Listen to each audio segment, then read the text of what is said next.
Telugu Desam party 43వ party ఆవిర్భావ దినోత్సవ వేడుకలు గుంటూరు పశ్చిమ నియోజకవర్గం ఎమ్మెల్యే మాధవి ఆధ్వర్యంలో నిర్వహించారు. గుంటూరు నియోజకవర్గ ఎమ్మెల్యే కార్యాలయంలో తెలుగుదేశం పార్టీ 43వ పార్టీ దినోత్సవ వేడుకలు కార్యకర్తల నడుమ జరిగాయి. ఈ సందర్భంగా 43 సంవత్సరాల క్రితం పేద బడుగు బలహీన వర్గాల అభ్యున్నతి కోసం అన్న ఎన్టీఆర్ పార్టీని స్థాపించారని ఎమ్మెల్యే మాధవి అన్నారు. అనంతరం ముఖ్యమంత్రి చంద్రబాబు నాయుడు, ఆయన తనయుడు నారా లోకేష్ అదేవిధంగా పార్టీ బలోపేతాన్ని కృషి చేస్తూ పేద బడుగు బలహీన వర్గాలకు అండగా ఉంటూ ఉన్నత స్థాయికి తీసుకెళ్తున్నారని ఆమె కొనియాడారు. ఆవిర్భావ దినోత్సవం టీడీపీ పార్టీకి 43 సంవత్సరాల నుంచి కూడా హిందూ ప్రతిష్టాత్మకంగా టీడీపీ పార్టీ ముందుకు వెళ్తా ఉంది. తెలుగుదేశ కార్యకర్తలే బలంగా నందమూరి తారక రామారావు గారు, అదే విధంగా చంద్రబాబు నాయుడు గారు, లోకేష్ గారు పార్టీని ఎంతో విలువలతో కూడుకొని సిద్ధాంతాలతో ముందుకు తీసుకెళ్తూ ఉన్నాము. మరి బడుగు బలహీన వర్గాల కోసం ఆనాడు నందమూరి తారక రామారావు గారి పార్టీని స్థాపించడం జరిగింది.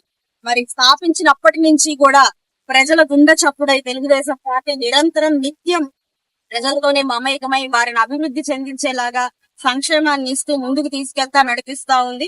ఈ రోజు రాష్ట్రం ఇంత సుభిక్షంగా ఉంది అనంటే కేవలం ఆ రోజు తీసుకున్న నిర్ణయాలు మాత్రమే దీనికి నిదర్శనం.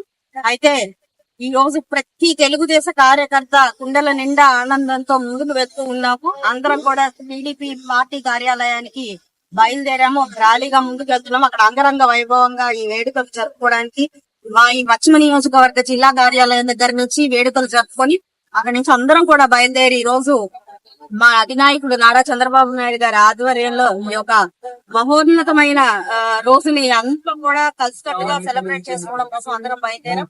చాలా చాలా ఆనందంగా ఉంది. టీడీపీ పార్టీలో నుంచి వస్తున్న ఒక నాయకురాల్లాగా ఎంతో గర్వంగా ఉంది. టీడీపీ కార్యకర్తలని చెప్పుకోవడమే ఒక మనిషికి చాలా గర్వకారణం. అలాంటిది ఈ రోజు టీడీపీ పార్టీ నుంచి ఒక నాయకురాల్లాగా ఎదిగి ప్రజల మధ్యలో నిత్యం ఉంటూ వారి సంక్షేమం కోసం, అభివృద్ధి కోసం పాటుపడుతున్నందుకు నిజంగా చాలా చాలా ఆనందంగా ఉంది. అలాంటి దార్శనికత గల నాయకత్వం కింద నేను